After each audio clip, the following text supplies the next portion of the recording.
আসসালামু আলাইকুম everyone, welcome to my channel AR home লাইফে। আশা করি আপনারা সবাই ভালো আছেন। আলহামদুলিল্লাহ আমি আমার ফ্যামিলি নিয়ে ভালো আছি। তো চলে আসছি একটা নতুন ভিডিও নিয়ে আপনার লগে শেয়ার করার লাগে। আজকে কী রান্না করাম সেটা আপনার লগে শেয়ার করবো। দেখতে পাতা যে আজকে আমি মাছ মাংস বা হরসি রান্না করার লাগে। প্রথমে পেরি মাংসটা রান্না করবো যে আসাইরা গোস্ত, আর রান্না করবো মাছ দিয়ে কলিফ্লাওয়ার দিই, আর শুটকি রান্না করবো। এই চা শুটকি কলিফ্লাওয়ার ডাটা আছে ওইগুলো দিয়ে ভাজি করবো। তো প্রথমে মাংসটা রান্না করা সবটা দিয়ে বসে গেলে আমার লগে। তো আপনার লগে দেখে আমার পুরো ভিডিওটি দেখুন, আর লাইক শেয়ার সাবস্ক্রাইব করবা, সাথে বেল আইকনটি অন করে নেবা যাতে নেক্সট ভিডিওটাও যায় আপনার কাছে। তো আর সাইডে গোস্ত রান্না করা লাগে আমি যে তার রেগুলার মশলা ইউজ করি ওগুলো ইউজ করছি, আর দিছি এক টেবিল স্পুন পাঁচফোড়ন, তার সাথে দেওয়া বসাই দিছি রান্নাটা। তো এখন মাছটা রান্না করবো। মাছটা পরিষ্কার করে হলুদ লবণ দিয়ে মাখাইয়া এখন ভাজি দিলাম। কলিফ্লাওয়ার দিয়ে রান্না করবো।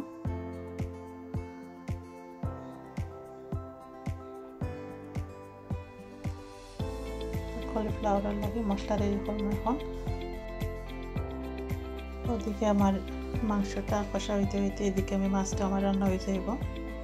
এর জন্য আগে মাংসটা রান্নার জন্য বসাইছি, তারপরে মাছটা।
মশলাটা আমার হইয়া আর কলিফ্লাওয়ার দিয়ে একটু পাইছে, একটু পানি দিলাইলাম সেদ্ধ হওয়ার লাগে। আর কলিফ্লাওয়ার সেদ্ধ হইতে হইতে এদিকে আমার মাংসটাও একটু নাইটা ছেড়ে দিলাম। তাতে নিচে যে মশলা আছে এগুলো একটু গলি যায়।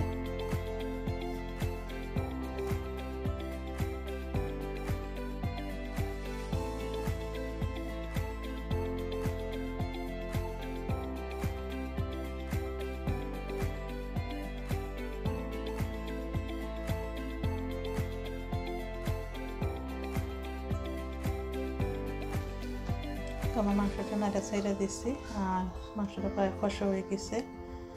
আর এখন একটু পিকল দিলাইলাম, মিক্স পিকল।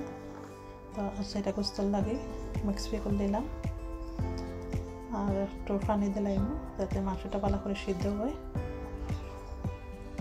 আমার মাংসটা প্রায় হয়ে যাব, একটু করে পানি দিলাম।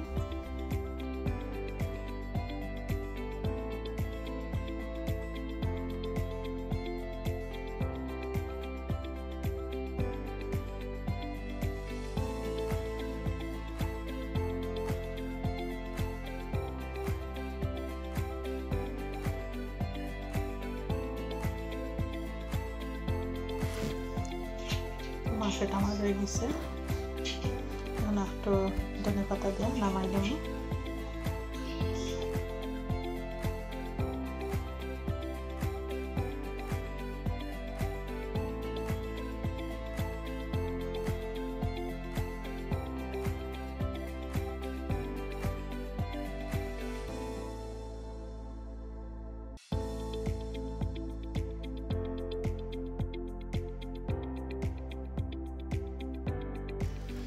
কলিফ্লাওয়ারটা আমার সিদ্ধ হয়ে গেছে, মাছ তেলাইলাম আর কোনো পানি দিতাম নাই।